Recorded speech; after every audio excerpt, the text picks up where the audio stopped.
Mesdames, Mesdemoiselles, bonsoir. Bienvenue à tous à cette première édition de Sous l'arbre à palabre. Sous l'arbre à palabre est un espace d'échange initié par l'association Pathé dirigée par Madame Michel Tanon-Laura et l'Institut Goethe. Comme nous sommes sous l'arbre à palabre, c'est l'arbre de l'Institut Goethe. Donc tout à l'heure, Madame la directrice par l'intérim de l'Institut Goethe viendra nous donner l'autorisation de rester sous son arbre, le mot de bienvenue, puis après nous aurons la latitude de palabrer comme nous voudrons.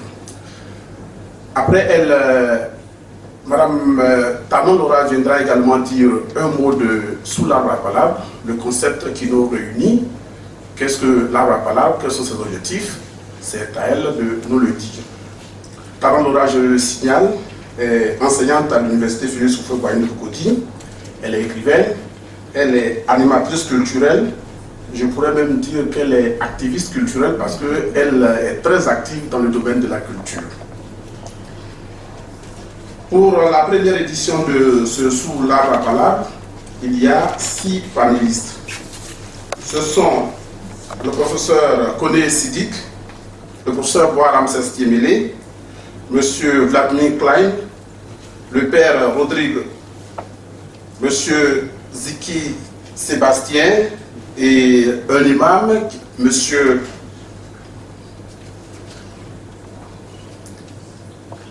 Issouf Doumbia, qui vient de nous rejoindre tout à l'heure. Je voudrais, messieurs, mesdames, avant d'aller plus loin, demander à Madame la directrice adjointe de l'Institut Goethe de bien vouloir nous donner la permission de rester sous son arbre. Madame, s'il vous plaît, sous votre arbre.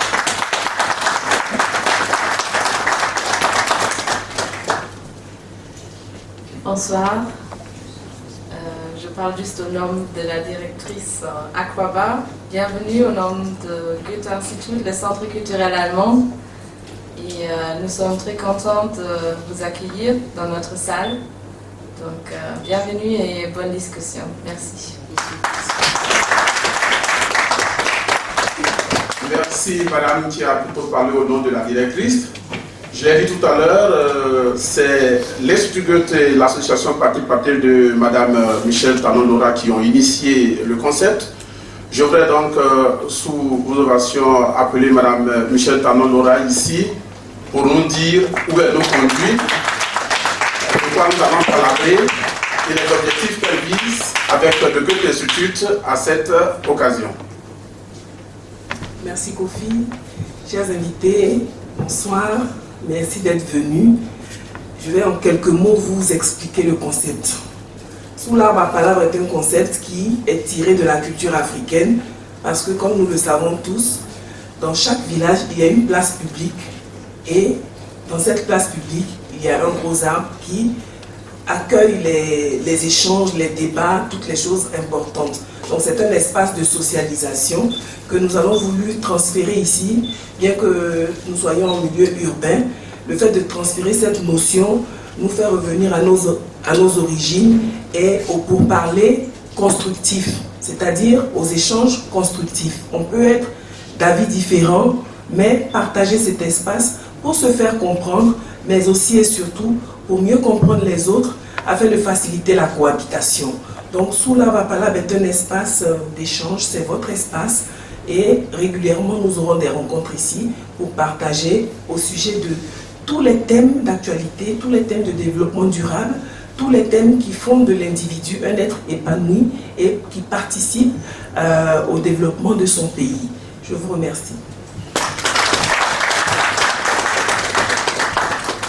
Merci, Michel. Alors, je voudrais, mesdames, messieurs, appeler ici messieurs les panélistes. Je voudrais signaler au passage que ce n'est pas un débat contradictoire entre les panélistes. Il s'agit pour chacun d'eux de bien vouloir dire à l'Assemblée, dire au public la philosophie qui sous-tend sa conception religieuse ou sa religion. Donc c'est à ce jeu-là de permettre au public de mieux voir, de voir clair, de comprendre les religions ou les courants de pensée qu'ils représentent, que nous sommes invités. Le débat, ce sera avec le public, ce sera avec les journalistes. Ce n'est donc pas une occasion pour l'animiste de tirer sur le chrétien, ou pour le chrétien de tirer sur le musulman, ou le musulman de tirer sur l'évangélique, ainsi de suite. Ce n'est pas pour détruire une conception religieuse, c'est pour dire qui vous êtes, ce que vous représentez, ce que vous voulez que l'humanité soit avec vous. Je voudrais donc appeler ici le professeur Ramsès Boitier-Mélé.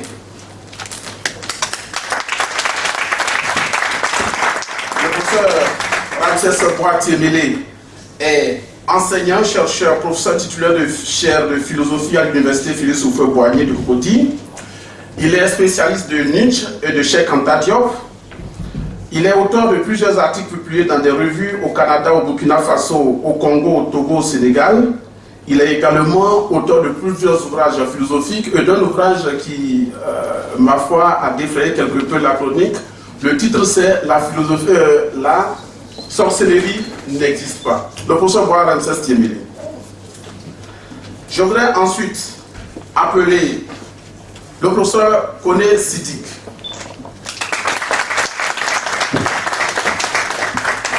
Le professeur Koné Siddiq est Hakokan, c'est-à-dire qu'il est le porte-parole des Benei Elohim Limoudain de Eshua HaNashia, plus connu sous l'appellation de Limoudain.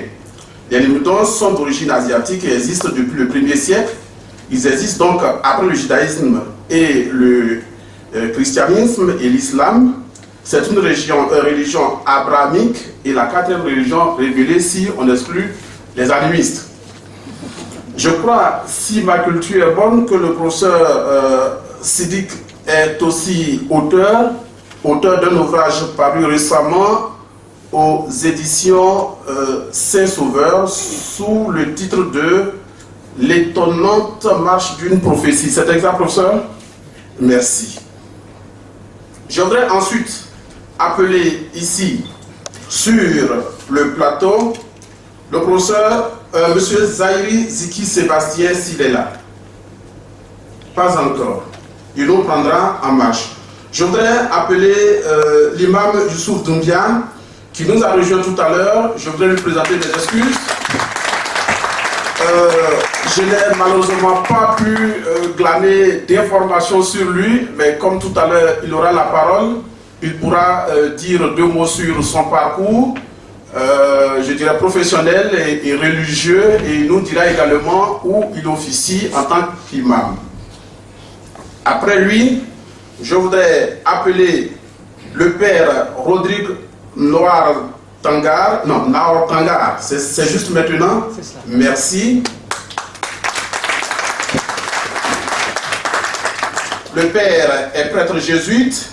Il a fait ses études de théologie à l'Institut de théologie de la Compagnie des Jésuites d'Abidjan. Il a étudié l'anthropologie à l'Université de Francfort en Allemagne. Il est docteur en théologie systématique. Il enseigne depuis octobre 2015 à l'Institut de théologie de la Compagnie des Jésuites d'Abidjan. C'est exact? Merci, monsieur.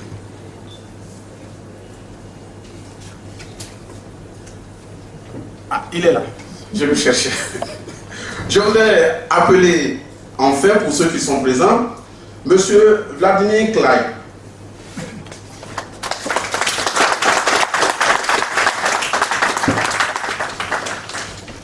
Monsieur Vladimir Klein, si mes informations sont justes, a vécu entre 3 cultures, la culture de la Nouvelle-Zélande, la culture de l'Allemagne et la culture de la France. Il vit depuis 2006 en Côte d'Ivoire. Il a aussi côtoyé les cultures américaines, caribéennes et ouest-africaines. Il a été élevé dans un environnement chrétien fondamentaliste. Il s'est intéressé dès l'adolescence à l'histoire des religions, à l'anthropologie et à la philosophie. La linguistique et l'histoire ne lui sont pas tout à fait, l'histoire de l'art plutôt, ne lui sont pas tout à fait étrangères. Il travaille actuellement dans l'édition et en freelance, il fait la critique culturelle, il produit des éléments culturels. Actuellement, M. Vladimir Klein dirige un cabinet de rédaction et de traduction. C'est juste, M. Vladimir? Merci. Dans tous les cas, vous aurez l'occasion de donner davantage de précision. Moi-même, je suis Kofi Kofi. Voilà, c'est tout ce que je peux dire sur moi-même. Je suis monté là. Alors, je l'ai dit tout à l'heure, Monsieur Zahiri Ziki, mais je vous appelle immédiatement, je ne vous donne pas l'occasion. Je vais vous poser une seule seconde. Où est sa place, s'il vous plaît? C'est, je crois, à l'autre bout. Voilà. Monsieur Zahiri Ziki est titulaire d'une maîtrise en droit. Il est magistrat depuis 1992, je crois. Bon, il aura l'occasion de rectifier. Avocat général près de la cour d'appel de Bouaké. Il est converti au christianisme depuis 1982 et il est de l'église évangélique des Assemblées de Dieu de Côte d'Ivoire. Mesdames, Mesdemoiselles, Messieurs, voici les 6 panélistes qui vont avoir à nous instruire sur les courants de pensée religieuse dont ils sont les représentants. Je le rappelle, ce n'est pas un débat contradictoire entre eux. Il ne s'agit pas de convertir son ami, il s'agit plutôt d'offrir au public la possibilité de connaître, de découvrir votre courant de pensée, votre courant de philosophie ou votre courant religieux. La procédure est simple. Avant que je m'installe, il y a dans le petit pot au milieu 6 bouts de feuilles. Chaque bout de feuille porte un numéro allant de 1... chaque bout de feuille porte un numéro. Les numéros font de 1... des noms maintenant. Donc il porte les noms. Le premier nom qui sera tiré sera le premier à intervenir, ainsi de suite jusqu'à la 6e personne. Je voudrais donc... qui peut s'auto-désigner? Vous vous auto-désignez? Allez-y. Vous tirez le premier nom. Ce sera le premier intervenant.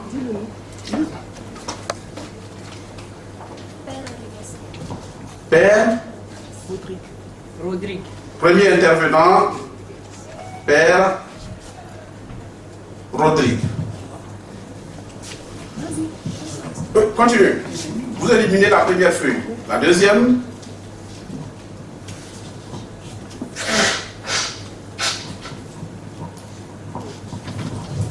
Imam Oussouf.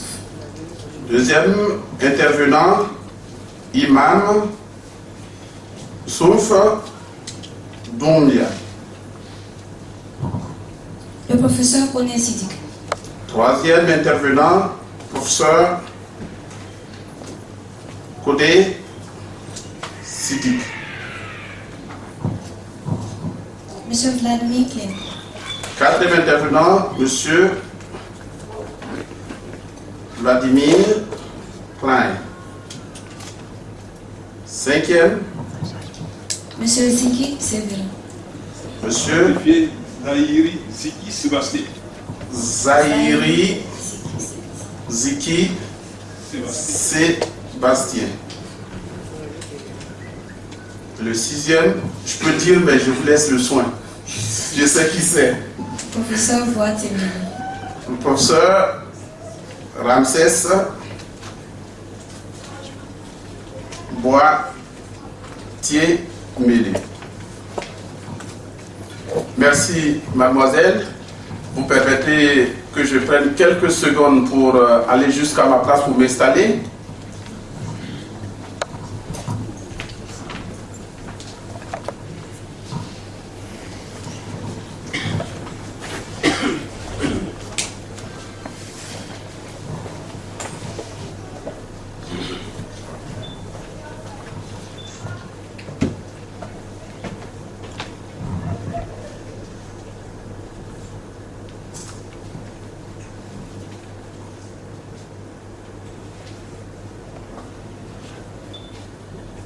Bien, mesdames, messieurs, mesdemoiselles, je l'ai dit, nous sommes sous l'arbre à palabre.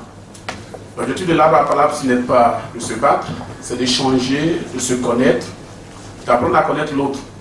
C'est donc à ce petit jeu de société que nous invite le Goethe Institut et l'association Pathé Pathé. Pour cette première édition, nous avons la chance de recevoir des hommes qui ont une grande connaissance de questions religieuses, de courants de pensée dont ils sont les émanations. C'est avec ces hommes de culture, ces hommes de savoir que nous allons tout à l'heure entrer dans leur confession religieuse dans leurs croyances religieuses, dans leur philosophie, pour les découvrir. Le tirage au sort l'a donné tout à l'heure. Le père Rodrigue commencera et nous achèverons par le professeur Ramsès Boitier-Méli. Chacun aura entre 10 et 15 minutes pour présenter son courant religieux, se présenter lui-même. Il se peut que tout ce que j'ai dit comporte quelques faiblesses, donc chacun pourra rectifier d'abord sa présentation personnelle. Ensuite, chacun il présentera son courant religieux, sa philosophie religieuse. Après quoi, nous donnerons la parole aux journalistes pour une série de 5 premières questions. Ensuite, 5 autres questions, puis le public aura droit à la parole pour un échange fructueux et enrichissant. Sur ce, je voudrais donner la parole au père Rodrigue pour son tour d'intervention. Mon père, vous avez la parole. Merci, monsieur. Alors, vous m'aiderez à chronométrer 10 et 15 minutes. S'il excède, j'exerce mon droit à la dictature. Voilà, merci, monsieur Kofi. Merci de m'avoir invité. Merci aux organisateurs de m'avoir invité à ce panel.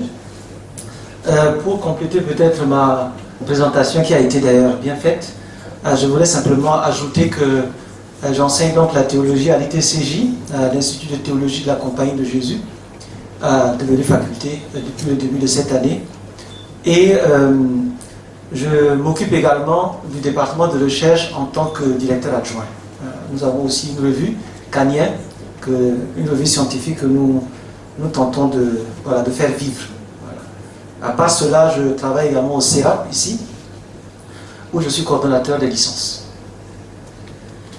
Voilà, présenter les courants de pensée dans la foi catholique, je pense que ça c'est un effort, je dirais, de Sisyphe. C'est presque une tâche impossible. D'autant plus que l'Église catholique, ça fait déjà 2000 ans que l'Église catholique existe et en son sein, beaucoup de courants philosophiques sont nés. Voilà pourquoi j'ai choisi plutôt de me ramener au rapport avec la philosophie. Et donc la foi catholique à l'épreuve de la critique philosophique. Est-ce que la foi catholique résiste à la critique philosophique? C'est un peu cela la question à laquelle j'aimerais répondre. Et à partir de cette question, bien évidemment, vous allez trouver des éléments de réponse à ce qu'on peut comprendre par courant de pensée sous-jacente à la foi catholique. Donc la foi catholique, est-ce qu'elle résiste à la critique philosophique?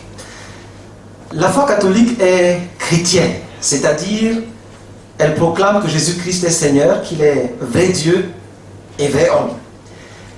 Elle comprend cette vérité en se rapportant à la tradition, c'est-à-dire à l'enseignement transmis depuis les apôtres du Christ jusqu'à leurs successeurs d'aujourd'hui, les évêques de l'Église catholique. Cette compréhension de la tradition est toujours actualisée. Le jargon théologique qui le dit aujourd'hui, du moins depuis le Concile Vatican II et un peu avant, c'est le concept d'aggiornamento, donc d'actualisation perpétuelle de la foi reçue des apôtres. Une foi si intimement liée à la tradition, permet-elle vraiment de penser? Si tant il est que la philosophie est la science de l'exercice de la pensée, la science par excellence de l'exercice de la pensée. En d'autres termes, peut-on véritablement être chrétien catholique, c'est-à-dire croire à la manière catholique et penser en philosophe? Ma réponse à cette interrogation consiste tout simplement à montrer comment l'attachement à la tradition comme mode de transmission du message du Christ n'entre pas en contradiction avec l'acte philosophique de penser. Bien au contraire, croire à la manière catholique promeut une pensée philosophique au service de l'épanouissement de l'homme et de l'émergence des sociétés africaines humaines. Il me faudra d'abord dire ce que j'entends par penser. Que veut dire penser? Je montrerai ensuite que l'acte de penser ne s'oppose pas à la religion comme lieu de la foi. Je dirais enfin que l'acte de pensée et la foi catholique sont complémentaires et contribuent au bien intégral de l'homme et de sa société. Qu'est-ce que penser? Cet exercice qui est devenu l'occupation première des philosophes. Permettez-moi pour cela de m'appuyer sur un des grands philosophes africains de notre temps, à savoir le Camerounais Fabien Eboussi Boulaga. L'importance qu'il accorde à l'acte de penser est évidente. Il parle de l'honneur de penser. Il affirme que la racine de tous les maux, c'est l'absence de pensée. Alors, qu'entend-il par acte de pensée? C'est un acte d'autodétermination par lequel nous opposons une fin de non-recevoir à l'arbitraire et à la violence, et contribuons par là même à construire des sociétés paisibles. Celui qui pense vraiment pose un acte de liberté. Il refuse de penser par procuration, c'est-à-dire de penser pour d'autres ou de penser comme s'il était un autre. Il se refuse à promouvoir des pensées qui enfreindraient à sa liberté et la liberté des siens. Il exerce un sens critique et autocritique à l'égard de toute pensée qui fait violence à l'être profond de l'homme, appelé à être libre.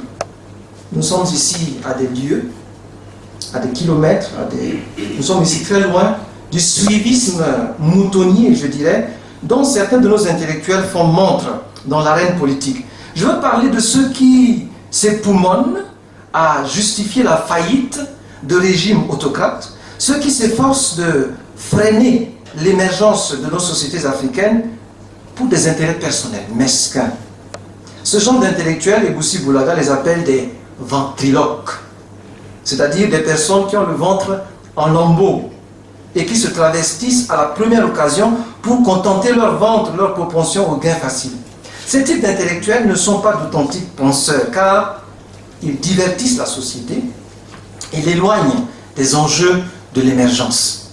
L'authentique penseur attaque de front les maux qui minent sa société, les analyse et propose des solutions, quitte à ce qu'elles ne soient pas populaires, ces solutions.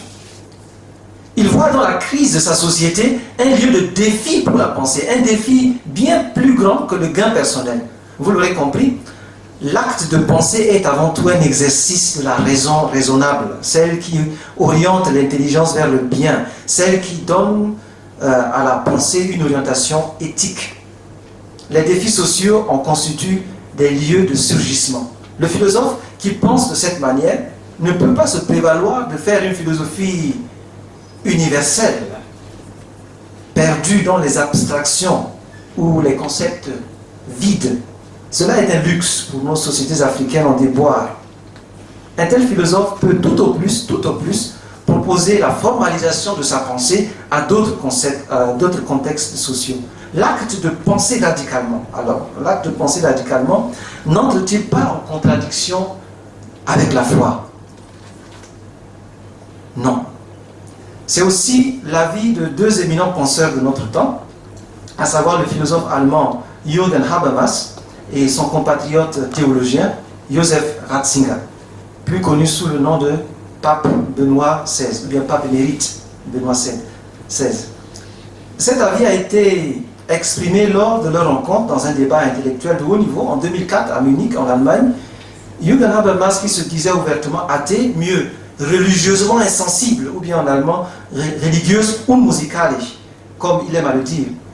Et Joseph Ratzinger, qui alors était le gardien de la foi catholique, parce qu'il était le préfet de la congrégation pour la doctrine de la foi. Tous deux se sont accordés sur plusieurs points. En l'occurrence, sur l'importance de la religion dans la sphère politique. Jürgen Habermas est même allé jusqu'à demander que la religion se rende compréhensible, que la religion adopte un langage qui soit compréhensible par le politique, un langage qui soit compréhensible dans le langage séculier, donc le langage que comprend l'état de droit, l'état démocratique comme celui de l'Allemagne. Car la religion défend des valeurs qui restent importantes pour toute vie sociale.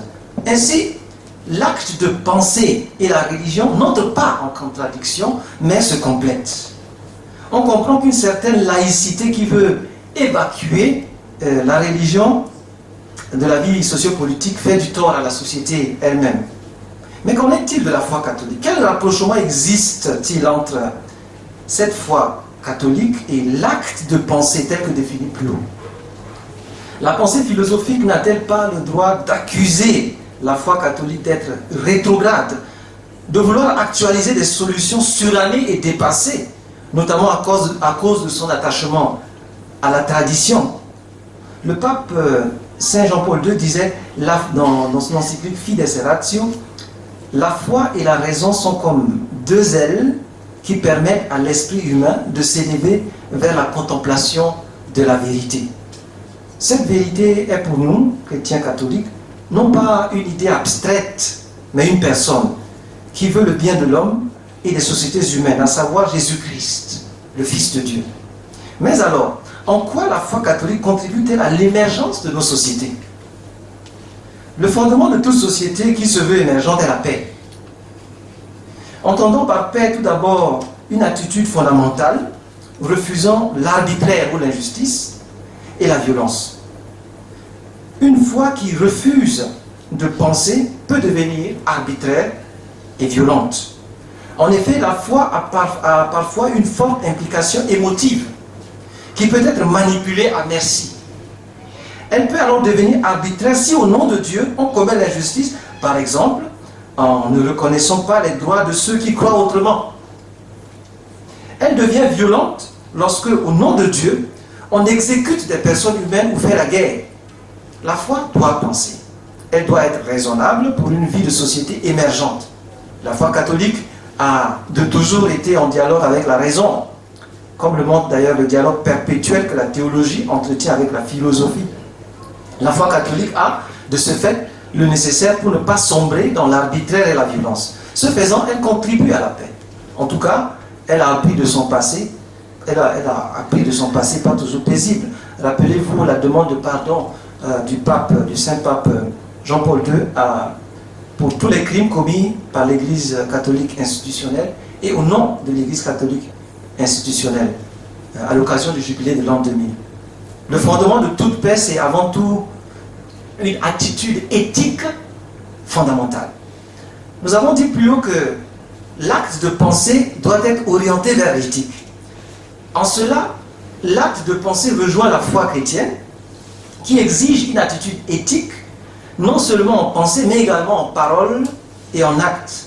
La foi catholique relie cette attitude éthique à un enseignement multiséculaire reposant sur ce que les théologiens aiment appeler la succession apostolique. Elle affirme tenir une telle attitude, non pas d'un penseur, si génial soit-il, mais du Fils de Dieu lui-même, par le biais de la chaîne ininterrompue de transmission de son message depuis les apôtres jusqu'aux évêques actuels. La foi catholique peut donc se prévaloir de son attachement à une origine divine. Nul n'est besoin de rappeler l'importance de notre rapport, du rapport à l'origine pour tout être humain. Je vous renvoie par exemple aux travaux du professeur Boitier-Mélé sur le pouvoir des origines. Il a comparé Cheikh Anta Diop et Nietzsche. Le rapport à l'origine, tel que la foi catholique le défend, nous éloigne donc de ce sentiment d'insatisfaction, de superficialité existentielle. Fort de notre rapport à l'origine, nous pouvons être plus alertes vis-à-vis de notre présent, c'est-à-dire des défis de nos sociétés africaines, et mieux orienter notre avenir. Ainsi, la foi catholique donne une orientation éthique fondamentale qui peut orienter notre manière de penser.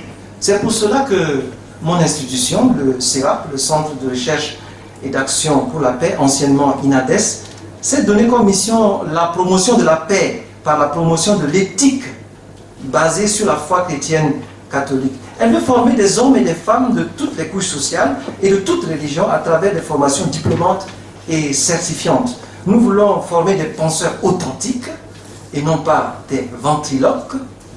Nous voulons former des hommes et des femmes au fondement éthique certains, capables de contribuer à l'émergence de nos sociétés africaines. Des projets sont également menés en ce sens. Cela représente un grand défi, mais nous espérons y arriver avec la force de la foi. Alors, nous revenons à la question. La foi catholique résiste-t-elle à la critique philosophique? À l'issue de mon intervention, ma réponse est claire. Oui. La foi catholique résiste à la critique philosophique car elle a fait le choix de maintenir le dialogue avec la raison et ce faisant, elle refuse toute violence au nom de la religion. Elle contribue à la paix dans la société, notamment par la promotion des valeurs éthiques authentiques qu'elle veut partager avec tous, même avec ceux qui ne sont pas catholiques. Je vous remercie pour votre attention.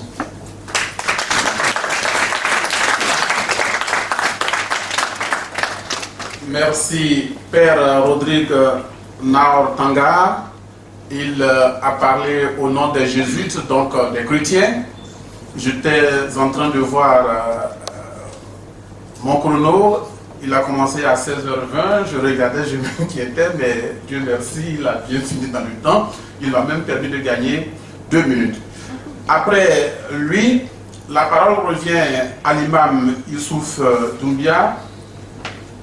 Imam, je n'avais pas eu l'occasion de vous connaître auparavant et donc je n'ai rien pu dire sur vous. Je voudrais, au moment où vous prenez la parole, vous prier de bien vouloir vous présenter un peu plus pour vous permettre à l'assistance de faire plus en connaissance avec vous. Vous avez également 15 minutes pour votre intervention. Bonsoir. Mon nom c'est l'imam Youssouf Doumbia. Je suis imam adjoint à la mosquée Salam du Plateau. J'ai fait des études théologiques à l'Université islamique de Médine, en Arabie Saoudite. Et je suis titulaire d'une licence en droit islamique. Alors, je suis imam depuis 1990 et je suis allé en 2002 aux États-Unis pour exercer en tant qu'imam, donc pour connaître un autre monde que le nôtre ici. Et depuis mai 2016, je suis de retour en Côte d'Ivoire. Et là, par l'aide de mon frère, l'imam Sissé Djigiba, je suis parmi ses adjoints à la mosquée du Plateau. Et je suis aussi à la radio El Bayan, où je suis animateur et en même temps assistant de l'imam à la mosquée ainsi que à la radio El Bayan. Et donc, je vais vous présenter l'islam. L'islam, comme vous l'entendez bien, ce mot signifie el-istislam, qui signifie se soumettre à la volonté de Dieu.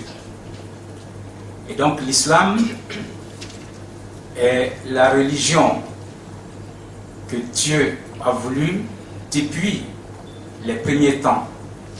Parce que tous les messagers que Dieu a envoyés sont venus avec un seul message qui est d'apprendre à l'être humain qu'il n'y a point d'autre divinité que Dieu, qui est appelé Allah en islam. Alors, le Dieu qu'on adore en islam, il se présente en tant que tel. Puisque quelqu'un pourrait dire, quelle est votre perception de Dieu? Alors en islam, Dieu lui-même va se définir en disant Qul huwa Allahu ahad, Allahu samad, lam yalid wa lam yulad wa lam yakun lahu kufuwan ahad. S'ils veulent connaître qui est Dieu, alors Mohammed apprend-leur que Dieu, le Dieu que tu voudrais qu'on adore, huwa Allah. On le nomme Allah. Allahu ahad, Allahu samad. Il est unique et il est le Dieu dont toute chose a besoin. Lam yalid, il n'a point enfanté. Wa lam yulad, il n'a point été enfanté. Donc il n'a pas engendré, il n'a pas été engendré à son tour. Wa lam yakun lahu kufuwan ahad, il n'a pas de semblable. Et donc c'est ce Dieu-là qui a voulu qu'il y ait l'existence même. Alors, il va créer l'être humain et il va le doter de la raison. Alors, l'être humain doit comprendre que la raison aussi, qui l'amène à être supérieur par rapport à beaucoup de créatures, la raison a sa limite. La raison a sa limite. Et donc, Dieu étant créateur, il a voulu que deux choses soient bien connues de l'être humain. En premier lieu, c'est ce qui est appelé al-ibadat, les actes d'adoration. Dieu a créé toutes choses pour un but bien précis. Et donc l'être humain a été créé pour un but. Alors Dieu voudrait qu'il soit adoré. Et donc tout ce qui concerne l'adoration, ce n'est pas du domaine de l'être humain. Ça, c'est du domaine exclusif de Dieu lui-même. C'est pourquoi il a voulu qu'il y ait 124 000 prophètes et messagers pour ne pas laisser l'être humain dans l'obscurantisme total. Parce que de nature, l'être humain voudrait trouver quelque chose à adorer. Et donc, pour ne pas qu'on soit égaré, Dieu a commencé par Noé et il va achever par Mohamed. Chaque fois, les humains auront quelqu'un pour les guider à retourner à Dieu. Donc, vous allez trouver que tous les prophètes vont dire qu'ils sont le chemin pour aller à Dieu. Jésus l'a dit et Mohamed l'a dit aussi dernièrement. Tu ne peux pas atteindre Dieu parce que tu ne le vois pas. Donc, il faut passer par celui qu'il aura choisi parmi les humains, qu'il aura doté d'intellect et de bon caractère pour que celui-là soit le modèle à suivre pour arriver à l'agrément de Dieu. Et Dieu a voulu qu'il y ait ce qui est appelé aussi el-mu'amalat, les actes de socialisation. Et donc ces actes-là permettent à l'être humain de penser, de donner son point de vue. Donc c'est ce qui peut amener l'être humain à commencer sa vie, si vous voulez, d'une manière obsolète, et graduellement l'être humain va développer sa manière de vivre, sa manière de penser, sa manière de socialiser avec ceux qui l'entourent. Et donc vous allez trouver que avec la multitude des races sur terre, chacun dans sa culture et sa manière de comprendre sa société peut évoluer. Et donc ce domaine-là, Dieu permet que l'être humain évolue jusqu'à ce que lui maintenant, en tant que créateur, donne des ordres par rapport à la manière de l'adorer. Et donc quand on va sur cette base, l'être humain doit savoir que tout ce qui l'entoure n'a pas été créé vainement. Ça a été créé pour un but, plus précisément, l'homme, lui, il a été créé pour adorer Dieu. Et il est venu de Dieu, il doit forcément vivre pour retourner à Dieu. C'est pourquoi Dieu a voulu qu'il y ait la mort. La mort que nous connaissons, personne ne peut dénier cela. Vous allez vivre, vous allez d'abord venir de la mort même et ensuite vivre votre vie et retourner un jour par la porte de la mort, comme Dieu le dit dans son livre. Ça c'est une réalité, toute âme goûtera à la mort. Et c'est par la mort maintenant que vous allez passer dans une autre phase qui est la phase tombale. Nous connaissons nos cimetières, là c'est aussi une autre sorte de vie et on se retrouve après tout ça à la résurrection qui est une réalité et à laquelle il faut croire pour que ta vie mondaine soit réglementée. Donc on sera ressuscité pour rendre compte de cette vie que nous menons ici. Et l'homme, le sachant, doit s'appliquer dans cette vie.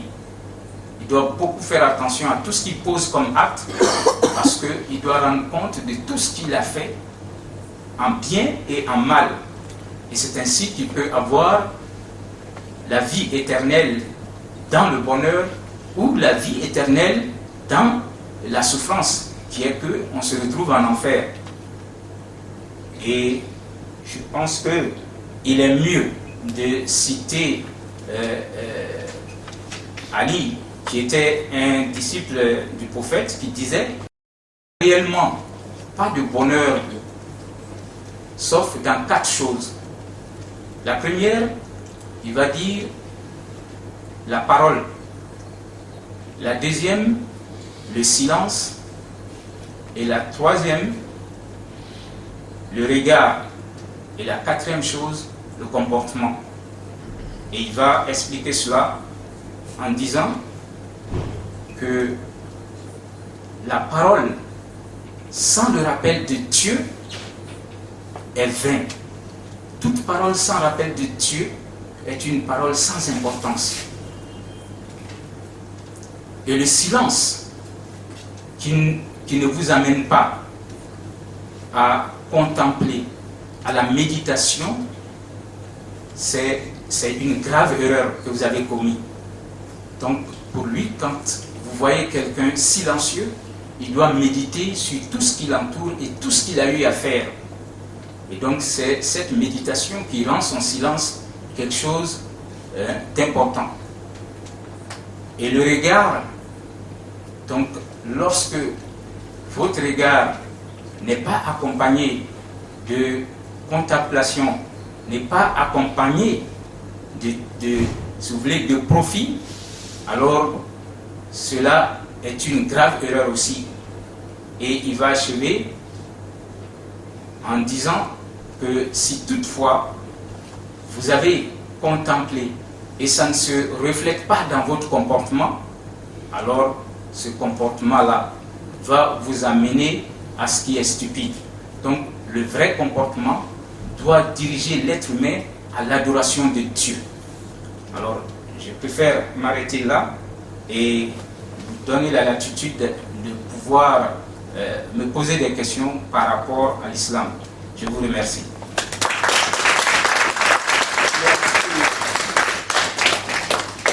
Merci Imam. Je voudrais rappeler, avant de passer au panel suivant, que le thème de la rencontre, c'est les courants de pensée religieuse à l'épreuve de la philosophie. Après l'imam Youssouf Doumbia, la parole revient au professeur Koné Siddiq. Professeur, vous également, vous avez entre 10 et 15 minutes pour parfaire votre présentation personnelle si ce que j'ai fait ne l'est pas. Ensuite, vous avez aussi la latitude de présenter le courant de pensée religieuse que vous représentez. Merci, professeur. Vous avez la parole. Shem Yeshua Hamashia, Baruch Ata, Adonai Elohim Avinu Melech Haolam, qui nous donne l'occasion de vivre ce moment et de prendre la parole à ce panel. Donc nous disons merci aux organisateurs de ce panel, qu'ils en récoltent au centuple les bénéfices. Afin que celui qui fait le shalom dans la hauteur accorde le shalom à tous et à toutes, à la Côte d'Ivoire et à l'univers. Donc pour ma présentation, je crois qu'elle est suffisante.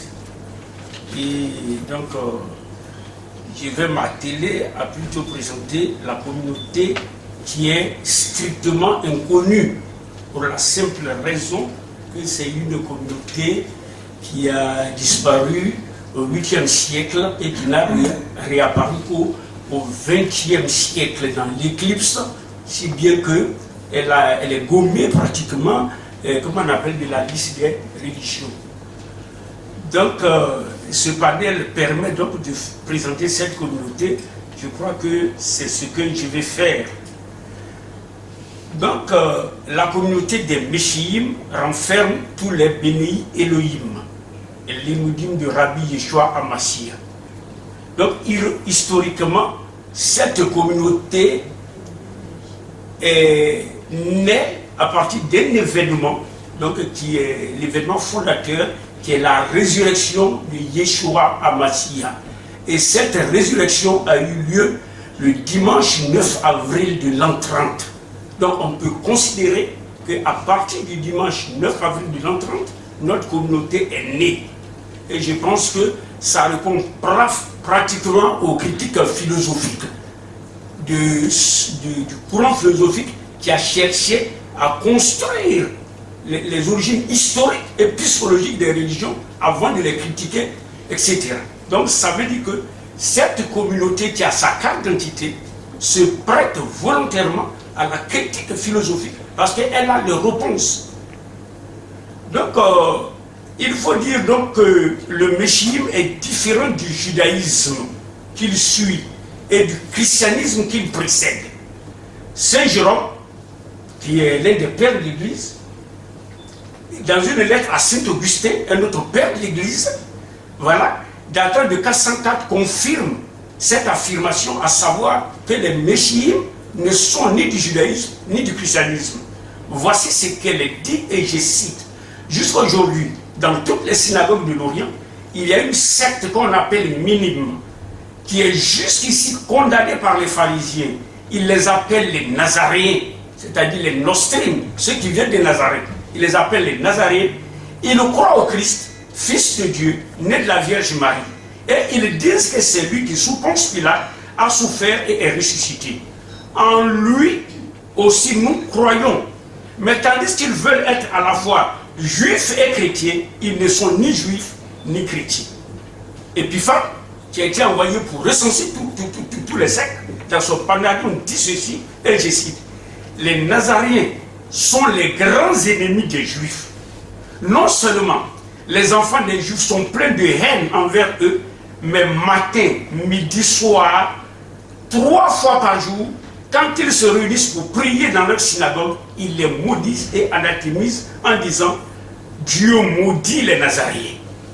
Donc en termes clairs, nous avons 3 groupes, les chrétiens, les Nazaréens et, comme on appelle, les judaïsants. Donc pendant que ces chrétiens-là, ces nostrimes-là, vont disparaître parce qu'ils vont connaître une persécution de la part des Juifs eux-mêmes à partir de la destruction du temple à l'an 70. Ils sont exclus des synagogues et en ce moment-là, spirituellement, 3 fois par jour, parce que les Juifs prient 3 fois par jour, ils sont maudits. Et la Rome impériale, qui n'est pas encore catholique, à partir de Dioclétien, de l'an 302 à l'an 312, 10 ans de persécution en détruisant leurs édifices et leurs documents.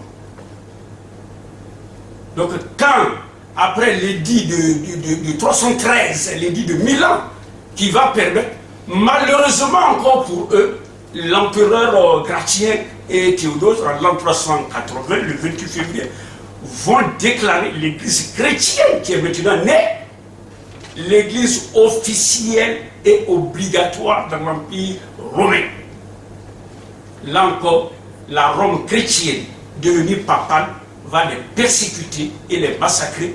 Et sous le coup de la persécution judéo-chrétienne, cette structure disparaît au 8e siècle complètement. On n'entend plus parler. Il a des traces. Quand le prophète de l'islam arrive, il parle des Nazaréens, il a des traces encore dans le Coran, parce que l'islam arrive au 6e siècle. Mais 2 siècles après, il n'existe plus. Donc la structure réapparaît au 20e siècle. Alors, comme il est ici question de philosophie, quelle est la définition du méchisme? Le méchisme est un système composé de 4 éléments. Le premier élément, c'est Adam. Le second élément, c'est l'Elohim Adonai. Le 3e élément, c'est Yeshua HaMashiach. Et le 4e élément, c'est leur interaction par Yeshua HaMashiach. Si vous n'avez pas Yeshua HaMashiach, vous n'avez pas de Messie. Vous n'avez pas. C'est-à-dire le judaïsme à Adonai, voilà. Ils ont la date, mais ils n'ont pas Yeshua HaMashiach. Donc on ne considère pas ça comme du Messie. C'est pour cela qu'il est assez important de définir les concepts. Quand on parle de religion, qu'est-ce que c'est? Voilà le Messie. Donc maintenant, pour chaque entité qui compose le système, il faut le comprendre. Quand nous parlons de l'Adam, ça amène à l'individu, quel que soit le genre, homme ou femme. Ça ramène à toute communauté, quelle que soit sa taille. C'est ça l'Adam, et ça amène à l'univers entier. L'Elohim lui-même, l'Elohim Adonai est une entité vivante, un être, ce n'est pas un principe. Il descend, il discute avec les gens, il mange avec eux. Ce n'est pas un concept. C'est un être qui a un nom, dont le nom est, comme on appelle, il n'est pas permis donc de prononcer ce nom. Alors pour éviter de prononcer ce nom, on dit Adonai. Voilà. Donc c'est un être qui a un nom. Et il a un titre qui est Elohim. Ce titre, il l'a quand il a créé le ciel et la terre. Il est le seul qui a créé le ciel et la terre. Par conséquent, il a eu ce titre qu'il ne veut partager avec aucun objet. Ça veut dire en termes clairs, selon la pensée des Michim, Elohim est unique. Tous les autres objets d'adoration sont des Élilim, mais pas des Elohim. Elohim est unique. Tout ce qui est adoré à côté sont des Élilim. Voilà une précision assez importante pour connaître cette entité-là. On ne peut pas le conceptualiser. Seulement, cette entité n'a jamais été connue de face. On a eu ces éléophanies, c'est-à-dire ces manifestations. C'est pourquoi les Meshim se méfient beaucoup de la théologie. Qu'elle soit une théologie révélée, comme on rencontre dans l'Église, ou une théologie naturelle, ou chose comme on rencontre en philosophie. Parce que la théologie révélée elle-même, ses sources pour connaître ces êtres-là, c'est la parole, comme ils le disent, la parole de Dieu. Ce sont les révélations des prophètes, ou alors les rencontres. Mais Moïse lui-même qui le rencontre, ferme le visage. Il est incapable de le voir. Il vient avec un nom qu'on ne peut pas prononcer. Donc la rencontre du soir ne donne aucune carte d'identité. Par conséquent, aucune théologie révélée n'est susceptible de connaître cet être-là. Donc, quant à la théologie rationnelle, naturelle, la théologie philosophique, qui pose comme principe, c'est ça la philosophie. Tout doit être prouvé par la raison. Une connaissance qui n'est pas venue de la raison ne fait pas partie de la connaissance. Donc la théologie philosophique estime que l'homme, par sa raison seule, peut connaître cet être. Pour nous, c'est de la folie. C'est de la folie entièrement. Voilà, je crois que Kant l'a suffisamment dit, la raison doit connaître ses limites. Voilà. Donc voilà ce que dit. Donc cet être-là, Adonai, c'est la deuxième pensée importante des Michim, parce que vous allez me poser des questions. Il est différent de Dieu. Adonai n'est pas Dieu. Dieu est son adversaire. Dieu, dans l'histoire, c'est le soleil lorsqu'il a été divinisé par les peuples primitifs indo-européens. Ils l'ont appelé Dei. Et chez les Hébreux, ils appelaient ce culte solaire Baal. En Égypte, Hélios, etc. C'est lui qui est Dieu. Dieu, c'est le soleil. Quand il a été promu au rang d'Élohim, donc Dieu était Nélil. Et c'est dans l'Empire romain que l'empereur Aurélien, vers la fin du IIIe siècle, en 270-215, va assurer une place officielle à l'Élohim Dieu, qu'on va appeler Sol, en proclamant que le soleil invaincu est le patron principal de l'Empire romain. Et en son honneur, il a fait du 25 décembre une fête officielle, jour de naissance du soleil. Et quand Constantin va le suivre, lui va descendre dans la semaine. Pour l'honorer dans la semaine, il déclare dimanche, jour du Seigneur, Sunday, comme on le fait. Donc les deux empereurs, Aurélien, proclament une fête à l'honneur du soleil, qui est notre Noël, et puis le dimanche, qui est notre jour de repos, à l'honneur, comme on appelle, de demi-soleil. Donc, voilà pourquoi nous disons, le soleil a été l'entité qui a été combattue par tous les prophètes hébreux. C'est lui qui, malheureusement, est sorti de l'Empire romain et a fait irruption par la tradition dans les textes bibliques et qui est différent d'Élohim. Donc Dieu n'est pas Élohim. Dieu est l'adversaire d'Élohim. Dieu a un fils qui s'appelle Phili Dei et Elohim a un fils qui s'appelle Ben Elohim. Les deux fils vont s'affronter dans un combat, ce qu'on appelle Christ antichrist, n'est autre chose que la bataille de Phili Dei et de Ben Elohim. Voilà deux entités clairement démontrées. Nous le disons, c'est important parce que quand toute la critique philosophique du XVIIe siècle, du XVIIIe siècle, même les penseurs du XIXe siècle ne critiquent que la religion chrétienne. Ils ne connaissent pas les autres religions. Donc la religion chrétienne, un seul courant de pensée qu'ils avaient, qui était en conflit avec le polythéisme grec. D'ailleurs, des érudits comme Hume et autres vont classer les religions, montrer que le polythéisme est de loin supérieur au monothéisme. Donc ils ne connaissent ni la pensée michine, ni les autres courants de réflexion, mais ce qu'ils ont critiqué, c'est leur propre idéologie, la traduction gréco-latine tels que les théologiens de l'Église ont puisé dans la pensée d'Aristote et qu'ils ont projeté dans le ciel chrétien pour le rendre acceptable, ils ont critiqué l'enseignement de leur propre père. Ce qu'ils ont critiqué n'était pas des pensées, comme on appelle les Meshiim. C'est pourquoi nous estimons que toutes les questions posées, nous en avons les réponses. Donc, l'autre élément qu'il faut bien déterminer, c'est Yeshua HaMashiach. Deux appellations permettent de définir l'identité de ce troisième objet. C'est Immanuel. Immanuel, c'est-à-dire qui vit avec nous. Nous, Adam. Elle, c'est le diminutif du titre Elohim.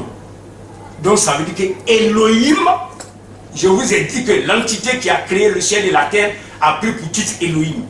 Donc, c'est lui, le créateur du ciel et de la terre, qui est avec nous. Et l'autre nom, c'est Yeshua, qui vient de Yah, qui est le diminutif du nom que Moïse a apporté du buisson ardent. Donc nous trouvons dans Alléluia, Hallel Aya, c'est-à-dire louange à Yah. C'est la seule partie d'ailleurs de son nom qu'on a pu prononcer. Le reste on ne prononce pas. Donc, Yé, donc Yah, et puis Charles, ça veut dire Yah est sauveur. Donc si nous comprenons bien le projet renfermé dans le nom de cette entité, Elohim, créateur du ciel et de la terre, est venu chez l'Adam pour une œuvre de salut. C'est pour cela qu'il a dit. Voilà Yeshua. Donc, ce n'est pas un homme, c'est celui qui a créé le ciel et la terre qui lui-même a rendu visite aux Adams. Voilà en termes simples ce que pensent les Meshiim, ce qu'ils croient. Vous avez encore 2 minutes. Merci. L'interaction, c'est le contrat labyrinth. Il y a une alliance entre les deux et ça se fait, comme on appelle l'alliance. Donc c'est le contrat. Ça détermine les relations entre les différents éléments. Donc c'est le mot alliance qui est mal traduit par le mot testament. Donc maintenant, dans le Meshiim, il y a un rite de passage. Voilà. Le Meshiim repose sur 2 piliers. 2 piliers permettent de faire le rite de passage. Et ces 2 piliers vont reposer sur une profession de foi qui aboutit à une nouvelle naissance, qui sera suivie des rites de baptême dans l'eau et des baptêmes, comme on appelle dans le Saint-Esprit. Et une fois qu'on a fini ces rites de passage-là, on devient des Bénéi Elohim. Alors on a les 10 autres à faire. Donc voilà, chers frères et sœurs, présenter brièvement ce qu'est la conception insolite de cette communauté qui n'a pas été connue et qui n'est pas encore connue. Merci pour votre attention.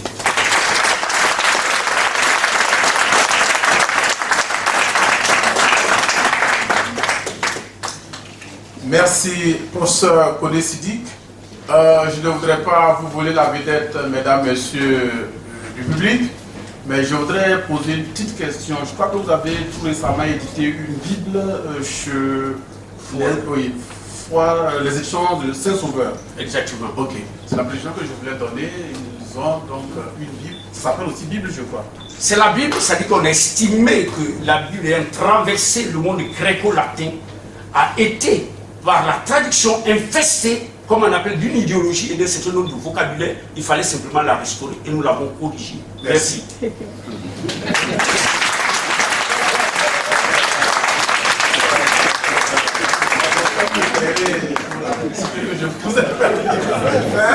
Oui, vous me permettez. En fait, c'est maintenant que la mémoire me vient de ce livre, de cette Bible que j'avais vu, j'avais touché, j'avais trouvé de droit. Donc, vous me payerez les droits de publicité. Merci. Il a tenu dans ces 15 minutes. Maintenant, le 4e panéliste, c'est M. Vladimir Klein. M. Vladimir Klein, vous avez 15 minutes pour présenter votre sujet et votre conception, soit religieuse, soit philosophique.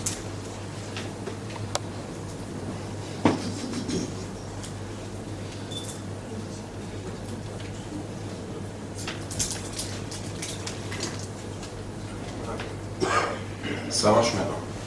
Merci.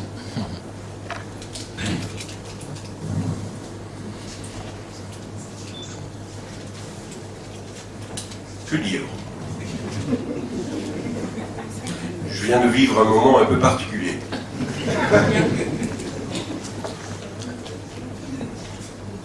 Et je ne vais pas vous ennuyer très longtemps parce que moi, je n'ai pas de produit à vendre.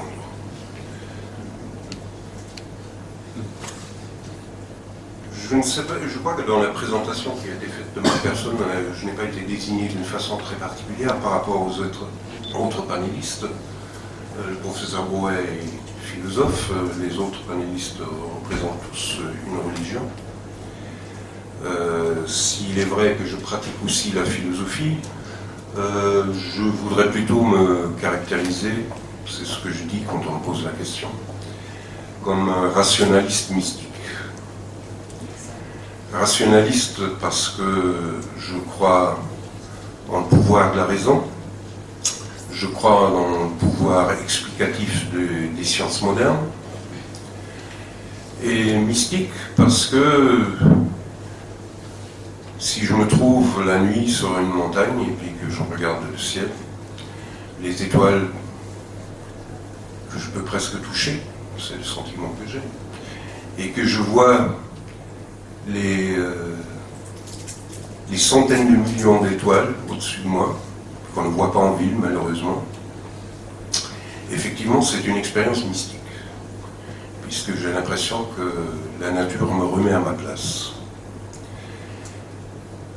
Et ça me fait réaliser d'une façon physique que la raison a ses limites.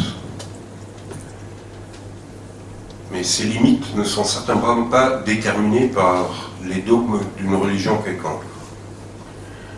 Ne sont pas non plus limitées, la raison n'est pas non plus limitée par des lois, des interdits ou d'autres choses de ce genre. Et la raison surtout se différencie de toutes les religions par une caractéristique qui est qu'elle n'a pas peur de l'ignorance, elle n'a pas peur d'avouer son ignorance, elle n'a pas peur du doute. La raison se nourrit du doute. Parce que derrière chaque réponse, aussi temporaire et éphémère qu'elle soit, se trouvent d'autres questions, donc d'autres territoires du savoir à conquérir. Et ça doit normalement motiver l'être humain d'aller de l'avant et de se poser des questions, des bonnes questions, et d'en chercher les réponses avec les moyens de la raison et de la science, sans faire confiance à ce que disent les uns et les autres, puisque finalement tout peut être vérifié par l'exercice de l'esprit, de l'intelligence d'une part, et d'autre part par la vérification scientifique, puisque les sciences modernes ont créé des outils pour que nous puissions vérifier la plupart des choses. En tout cas, on est en train de le faire. Il est certain qu'il reste énormément de questions ouvertes, il y a énormément de choses que la raison n'a pas encore résolues, et sans doute en resteront-ils toujours. Jamais nous n'arriverons au bout de cette quête du savoir et de la compréhension du monde. Je dois quand même faire une petite parenthèse là. J'ai été un peu choqué tout à l'heure par les propos, parce que je pense que vous ne vous a pas échappé, mais je ne peux pas laisser passer des propos antisémites. Je trouve que c'est complètement déplacé dans ce cercle. Donc j'utilise mon droit de parole pour le dire. Je me démarque de ça. Je pense que ce n'est pas le but de notre réunion. Pour revenir au sujet, la philosophie en tant que telle, je vais laisser le terrain au professeur Bois, parce qu'il est sans doute mieux habilité que moi-même pour parler de ça. J'aimerais plutôt situer mon propos, expliquer ma démarche par rapport à la frontière, l'interface plutôt, entre la science et la philosophie. Vous savez sans doute que la philosophie et la science ont fait bon ménage depuis le début, l'apparition de ce qu'on appelle la philosophie. C'est quoi d'abord la philosophie? C'était dès le départ d'abord une réflexion sur la science, avant d'être l'amour de la sagesse. Donc tous les premiers philosophes, on dit généralement le premier était Pythagore, chez les Grecs, ont été des scientifiques à leur époque, avec les moyens de leur époque. Il ne faut pas oublier que les concepts grecs dont Aristote on attribue à Aristote en général la paternité de la première forme de ce qu'on appelle la raison, a été valable jusqu'au XVIIe siècle, jusqu'à ce que Descartes jette les fondements des sciences modernes, notamment en faisant appel aux mathématiques, puisqu'il était mathématicien par ailleurs. Et aujourd'hui, les mathématiques sont le langage des sciences. Et c'est un langage, c'est là où il y a un problème, un rapport problématique entre les sciences et le public. C'est que les mathématiques sont un langage qui n'est compris que des mathématiques, que ceux qui les maîtrisent. Donc le problème de la science, c'est de traduire ce langage dans le langage de tous les jours. Et là, souvent, les scientifiques butent à ce problème de traduction. Et là, souvent, c'est les journalistes ou les auteurs scientifiques, de vulgarisation scientifique, qui prennent le relève, et ça peut par la suite poser des problèmes, puisqu'il y a des concepts qui sont mal traduits ou mal exprimés, ou qui sont exagérément simplifiés, qui après s'incrustent, et il est très difficile après de les éliminer. De là date peut-être aussi le problème du scientisme, ce qu'on appelle le scientisme, que la science semble traîner derrière elle encore en partie,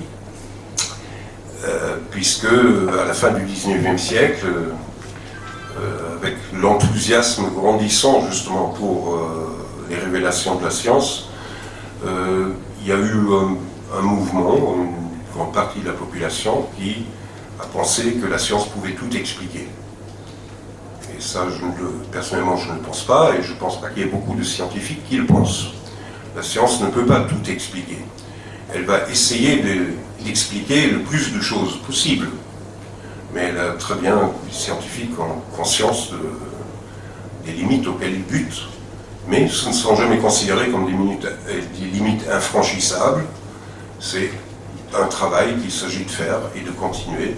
Et puis peu à peu, voilà, la connaissance progresse. Par rapport à la thématique d'aujourd'hui, les courants de pensée religieuse face à l'épreuve de la philosophie, dont il a été assez peu question jusqu'à maintenant, je pense qu'il faut parler d'une chose, c'est des fonctions de la religion. Là, je parle sous la surveillance à la fois de Père Rodrigue et de professeur Bois, puisque les religions ont eu, et là nous parlons surtout, enfin je pense qu'il faut bien préciser que, et d'ailleurs d'après la composition du panel, je pense que c'est le cas, nous parlons des grandes religions monothéiques.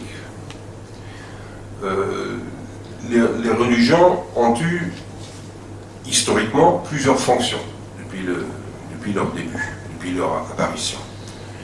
Et une de ces fonctions, qui a été longtemps une fonction principale, a été mise en question jusqu'à pratiquement disparaître, puisqu'elle a été remplacée par les sciences modernes. C'est la fonction d'explication du monde. Et c'est là qu'aujourd'hui, pour beaucoup de personnes qui sont des scientifiques, par exemple, les personnes qui sont des scientifiques, sont un peu en porte-à-faux, c'est-à-dire qu'il faut qu'ils trouvent le moyen de négocier entre la raison et la foi. Et là, il y a quand même pas mal de littérature, il y a beaucoup de scientifiques qui ont écrit là-dessus. Tous les scientifiques ne sont pas des agnostiques ou des athéistes, loin de là. Mais cette fonction des religions, d'explication du monde, elle a pratiquement été abandonnée. Puisque maintenant, ce sont les sciences qui donnent ces réponses-là.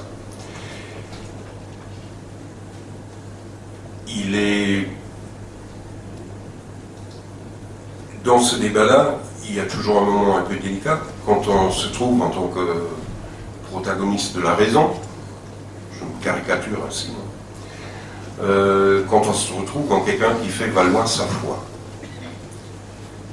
Eh bien, personnellement, ça ne me pose pas de problème. Simplement, c'est un peu la fin de la discussion. Parce que je ne peux rien opposer à la foi d'une personne. Tout le monde a le droit de croire ce qu'il veut. Si quelqu'un, en 2017, veut croire que le monde a été créé il y a 6000 ans, et que l'homme a été créé le 7e jour, c'est son droit le plus strict. Ça ne me pose pas de problème. Seulement, il n'y a plus de dialogue à ce moment-là, puisque nous savons, grâce aux sciences, que l'univers a un certain âge, qu'on estime à 13,7 milliards d'années, que l'évolution biologique dont nous sommes pour l'instant la fin, le dernier résultat, a commencé il y a quelques millions d'années, et que l'Homo sapiens sapiens, qui est donc l'espèce que nous représentons, est apparu il y a environ 70 000 ans, la lignée. Voilà, donc là, il y a une opposition qui paraît infranchissable, si on veut discuter sur ce terrain-là. Mais personnellement, ça ne me pose pas de problème. Moi, je peux parler avec tout le monde, on peut parler de plein de choses, mais quand on arrive sur cette question-là, ou par exemple sur la question de l'existence de Dieu, là, tout le monde est libre de croire ce qu'il veut. Ce qu'il n'est pas libre de faire, c'est d'imposer sa foi à l'autre. Donc, voilà. À part ça, je suis ouvert à toutes les discussions, et puis j'espère qu'il y aura une discussion, parce que je ne suis pas vraiment venu pour faire un monologue, et j'ai l'impression d'avoir déjà parlé trop longtemps. Merci. Vous n'avez pas parlé trop longtemps. Il vous restait encore 2 petites minutes. Les journalistes sont là, le public est là, vous aurez l'occasion de la discussion. Merci, M. Vladimir Klein. Je voudrais maintenant donner la parole à M. Zahiri Ziki Sébastien. Je crois que c'est juste cette fois-ci. Merci. Vous avez 15 minutes. Merci. Je suis heureux d'être là cet après-midi. Je suis le seul à venir Voilà, je suis le seul à venir de l'intérieur du pays, de Bouaké, le centre du pays. Je suis donc là sur le thème des courants de pensée religieuse à l'épreuve de la philosophie, parler du cas du courant de pensée protestante évangélique étant de ce courant de pensée religieuse pour m'être converti à Jésus-Christ, comme cela a été dit tout à l'heure, à Jésus-Christ. Donc je voudrais dire rapidement que selon le grand écrivain et philosophe français François-Marie Arouet, communément appelé Voltaire, 3 choses influent sans cesse sur l'esprit des hommes: le climat, le gouvernement et la religion. C'est la seule manière d'expliquer l'énigme de ce monde selon lui. En nous focalisant sur la religion, intérêt de notre réflexion, nous pouvons nous demander pourquoi il en est ainsi.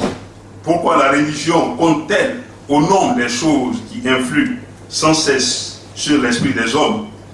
Abstraction faite des sens étymologiques à controverse du terme français religion, je voudrais retenir ce qu'en dit le dictionnaire de Grand Robert, à savoir que la religion est la reconnaissance par l'homme d'un pouvoir ou d'un principe supérieur de qui dépend sa destinée et à qui obéissance et respect sont dus, de même que l'attitude intellectuelle et morale qui résulte de cette croyance en conformité avec un modèle social et qui peut constituer une règle de vie. Le courant de pensée protestant évangélique s'inscrit dans cette perspective puisqu'elle s'édifie à la fois sur le rationnel et l'irrationnel. C'est dans ce sens que l'apôtre Pierre, un des disciples de Jésus-Christ, exhorte les chrétiens à faire tous leurs efforts pour joindre à leur foi la vertu et à la vertu la science. 2 Pierre, deuxième lettre de Pierre, chapitre 1er, verset 5. En faisant du rationnel et de l'irrationnel ces 2 pieds pour avancer dans l'univers, se démarque de la philosophie, anciennement définie comme toute connaissance acquise par la seule raison. C'est la traduction de son sens étymologique d'amour de la sagesse, philo, amour, sophia, sagesse. Cette sagesse que René Descartes entend comme une parfaite connaissance de toutes les choses que l'on peut savoir. Avec l'évolution, la philosophie a quelque peu rejoint la religion en s'intéressant à tout ce qui est au-delà du monde physique à travers la métaphysique, l'une des branches qu'elle s'est donnée. Malheureusement, ce n'est pas pour se rallier à la religion, mais pour la combattre. Soumis donc à l'épreuve, sinon à l'éprouvette de la philosophie, comment le courant des pensées protestantes évangéliques réagit-elle? On peut relever 2 réactions principales, la résistance et le triomphe.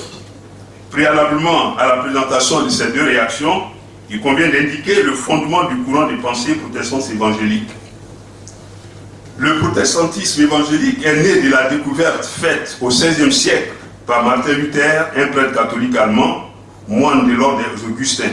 En effet, parcourant la Bible, il a découvert que le salut s'obtient uniquement par pure grâce, par le moyen de la foi en Jésus-Christ, mort sur la croix pour la rémission des péchés.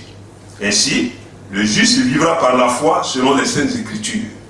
Le 31 octobre 1517, Luther a publié ses 95 thèses dans lesquelles il condamnait la vente des indulgences établies en vue de collecter de l'argent pour la construction de la basilique Saint-Pierre de Rome. Il s'agissait d'une sorte d'impôt ou taxe exigée aux fidèles pour obtenir la rémission des peines temporaires de leurs péchés, alors que sur la croix de Golgotha, Jésus-Christ en avait déjà payé le prix une fois pour toutes. Les dures persécutions perpétrées contre Martin Luther et ses partisans ont produit l'effet contraire en révolutionnant profondément l'Église, ce qu'on a appelé la réforme. La découverte faite par Luther l'a amené à rejeter plusieurs dogmes majeurs du catholicisme romain, notamment le culte des anges, des saints, au nom desquels Marie, la mère du Christ Jésus. Au cœur de la découverte initiale, il y a justement Jésus-Christ, que chaque croyant est appelé à recevoir personnellement dans son cœur comme Sauveur et Seigneur pour devenir enfant de Dieu selon ce qui est écrit dans Jean chapitre 1 verset 12 et Apocalypse chapitre 3 verset 20. Et ainsi avoir la vie éternelle, car celui qui a le Fils a la vie selon la première lettre de Jean chapitre 5 verset 11 à 13. Ainsi, mieux une religion avec des dogmes auxquels il faut obéir pour satisfaire un Dieu lointain, le protestantisme évangélique enseigne une vie nouvelle avec Jésus-Christ, le bon berger, qui est toujours avec ses brebis. C'est un Jésus-Christ vivant en chacun de nous, en chaque croyant, qui opère la transformation ou la régénérescence, appelée encore la nouvelle naissance, selon l'entretien qu'il a eu avec Nicodème dans Jean chapitre 3, versets 1 à 21. De fait, ce processus est mené par le Saint-Esprit, troisième personnage de la Trinité divine, après le Père et le Fils. Il est le consolateur venu, comme promis aux chrétiens, pour les équiper et les aider à accomplir l'ordre missionnaire donné par le Seigneur Jésus-Christ. Pour rappel, cet ordre consiste à aller partout le monde, annoncer la bonne nouvelle du salut par la foi en Jésus-Christ et de faire de toutes les nations des disciples de Jésus-Christ. C'est donc autour de la personne de Jésus-Christ, de son œuvre qui l'a conduit au sacrifice suprême de la croix et de son ordre de mission avec pour boussole la Sainte Bible que se construit le courant de pensée protestante évangélique pour se répandre dans le monde entier. Il en est ainsi parce que Jésus-Christ est le chemin qui conduit à Dieu le Père, selon ce qu'il en a lui-même dit dans Jean chapitre 14, verset 6. Le seul qui a été donné que Dieu a donné par amour pour le salut de quiconque croit en lui. Ce courant de pensée apparemment exclusionniste n'échappe évidemment pas aux attaques de toutes sortes et de toutes parts. Au nombre de ces attaques, il y a celle de la philosophie qui le soumet à une rude épreuve. La réaction de notre courant de pensée à la philosophie est marquée par la résistance et le triomphe. La résistance à l'épreuve de la philosophie, aussi bien sur le terrain du rationnel que de l'irrationnel, la philosophie livre une opposition à la religion. Celle-ci, dans son courant de pensée qui nous concerne, ne manque pas d'arguments pour résister. Sur le terrain du rationnel, par exemple, selon Jean Leroy d'Alembert, écrivain physicien, mathématicien et philosophe rationaliste français, dans les éléments de philosophie, la philosophie n'est autre chose que l'application de la raison aux différents objets sur lesquels elle peut s'exercer. Il s'oppose à l'absolutisme religieux pour prôner la tolérance et l'accès de tous à la connaissance scientifique. Gaston Bachelard, dans la formation de l'esprit scientifique, va aussi dans ce sens lorsqu'il considère que rien ne va de soi, rien n'est donné, tout est construit. Sans être rationaliste à souhait, le protestantisme évangélique ne rejette ni la raison, ni l'esprit scientifique ou la réflexion critique, encore moins la connaissance, puisque selon l'Éternel, dans Osée chapitre 4, verset 6, mon peuple périt par manque de connaissance, et l'Éternel insiste pour que le peuple, son peuple, recherche la connaissance. Et ceux qui lisent la Bible verront que très souvent il est dit, ne soyez pas dans l'ignorance, ne soyez pas dans l'ignorance, ne soyez pas dans l'ignorance. C'est ce qui vaut à notre courant d'être toujours en mouvement, en se remettant en cause pour donner naissance à de nouveaux courants de pensée en son sein. Il en va ainsi, car selon la Bible, nous ne devons pas être comme des chevaux qui sont sans intelligence. Psaume 32, verset 9. Nous sommes aussi exhortés à nous soumettre au renouvellement de l'intelligence afin de discerner la volonté de Dieu, ce qui est bon, agréable et parfait. Si la philosophie se veut être l'amour de la sagesse, on peut se demander de quelle sagesse il s'agit. Parce que la Bible distingue entre la sagesse mondaine et la sagesse divine. La première produit un zèle amer et un esprit de dispute avec le désordre de toutes sortes de mauvaises actions. Par contre, la sagesse divine est pure, pacifique, apporte la paix, modérée, conciliante, pleine de miséricorde et de bons fruits, exempt de duplicité et d'hypocrisie, selon ce qu'en dit Jacques au chapitre 3 de son épître, versets 15 à 17. Cette sagesse divine a pour demeure le discernement et possède la science de la réflexion qui n'est autre que l'intelligence, selon Proverbe chapitre 8, verset 12. Elle nous encourage à réfléchir sur les choses pour trouver le bonheur, selon Proverbe 7, verset 20. Enfin, la Bible enseigne des préceptes de tolérance. En effet, au nom du principe de la liberté de pensée, la Bible admet la diversité d'opinions. Elle encourage les chrétiens à agir par conviction, car ce qui n'est pas le fruit d'une conviction est péché. Mais, au nom du principe de la tolérance, à accepter les opinions contraires. Romains chapitre 14. C'est ce qui explique les différents courants de pensée sous forme de dénominations ou de congrégations religieuses distinctes et disparates en milieu protestant évangélique. Les préceptes de tolérance éloignent le courant de pensée protestant évangélique de l'absolutisme religieux que dénonce Lambert. Sur le terrain de l'irrationnel, à travers sa branche métaphysique, la philosophie rejoint quelque peu la religion sur le terrain de l'irrationnel. Mais plutôt que de privilégier la collaboration, certains philosophes attaquent la religion. On peut ranger dans ce groupe les philosophes panthéistes. Selon ce courant de la métaphysique, Dieu est l'unité du monde, tout est Dieu et tout est en Dieu. Il va, ce courant, jusqu'à diviniser la nature et n'admet aucun Dieu qui soit au-dessus d'eux, en dehors d'eux ou au-delà de la nature. En d'autres termes, Dieu est immanent à la nature qui est une totalité infinie et qui par conséquent embrasse et contient toute chose, tout objet fini, homme, animal ou chose, tout événement se produisant dans le temps n'est qu'une modification de la nature qu'est Dieu. Au panthéisme, on peut ajouter d'autres courants philosophiques tels que l'évolutionnisme qui s'oppose au créationnisme la révolution marxiste qui se veut et qui veut libérer l'homme de Dieu, ou la proclamation de la mort de Dieu par Nietzsche. En s'appuyant sur l'écriture sainte, la Bible, le protestantisme évangélique résiste encore à ces courants. L'apôtre Paul les dénonce vigoureusement car il vise ces courants à faire de nous leur proie par une vaine tromperie ou en nous détournant de Christ. Colossiens chapitre 2 verset 8.